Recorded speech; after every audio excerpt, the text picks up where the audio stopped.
Bukti bahwa segala sesuatu mengharuskan adanya pencipta yang menciptakannya dapat diterangkan dengan mengklasifikasikan realitas atau segala yang dapat dijangkau akal, yaitu dengan membagi seluruh realitas yang dapat diamati dan dipahami oleh akal manusia menjadi 3 kategori, yaitu alam semesta berupa materi, energi, ruang, dan waktu, kehidupan berupa fenomena biologis, dan manusia sebagai makhluk berakal yang mengalami realitas. Pembagian ini dimaksudkan untuk mencakup segala sesuatu selain sang pencipta itu sendiri. Setiap unsur dalam klasifikasi tadi dianalisis dan ditemukan memiliki sifat yang sama, yaitu terbatas. Manusia misalnya memiliki batasan usia, kekuatan, dan kapasitas. Ia tidak bisa berada di 2 tempat yang berbeda secara bersamaan.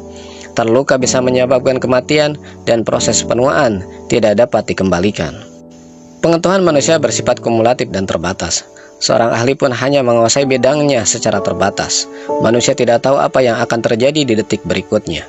Sejak lahir manusia bergantung pada orang tua, udara, air, dan makanan dari alam. Ia tidak bisa menciptakan kebutuhannya sendiri dari ketiadaan.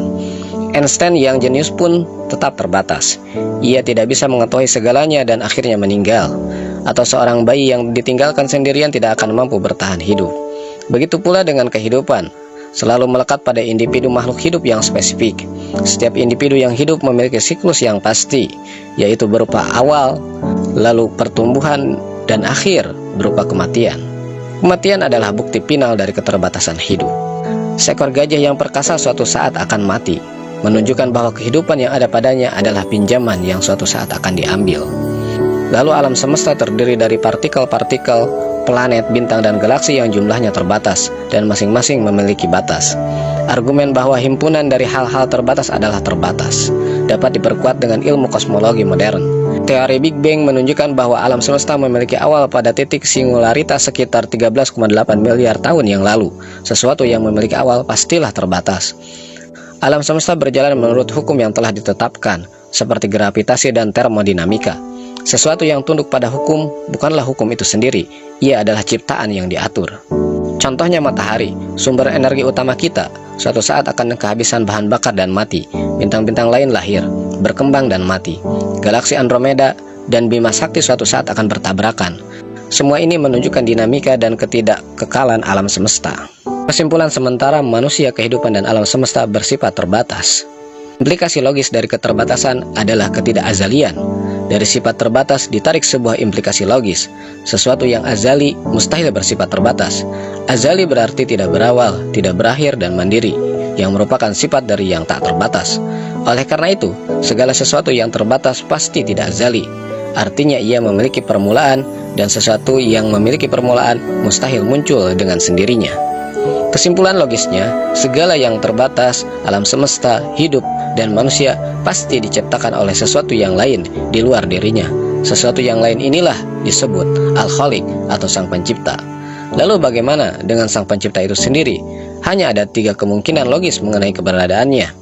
Yang pertama, kemungkinan dia diciptakan yang lain. Ini adalah batil atau salah. Jika dia diciptakan oleh yang lain, berarti dia juga bersifat terbatas dan membutuhkan pencipta. Ini akan memicu regresi tak terhingga atau rantai penyebab yang tidak ada ujungnya, yang secara logika mustahil. Harus ada titik awal yang menghentikan rantai ini. Jika rantai ini tidak ada ujungnya, maka alam semesta tidak akan pernah terwujud. Akal menolak kekacauan dan ketidakteraturan ini. Kemungkinan yang kedua, dia menciptakan dirinya sendiri. Ini juga batil atau salah. Konsep menciptakan diri sendiri adalah paradoks logika yang mustahil. Untuk menciptakan ia harus sudah ada. Jika sudah ada, untuk apa menciptakan diri? Jika belum ada, bagaimana bisa menciptakan? Konsep ini menjadikannya pencipta dan ciptaan secara bersamaan, yang merupakan kontradiksi. Maka kemungkinan yang ketiga, dia azali dan wajibul wujud, yaitu tidak berawal dan tidak berakhir. Keberadaannya adalah suatu keharusan. Inilah satu-satunya jawaban yang logis dan diterima akal.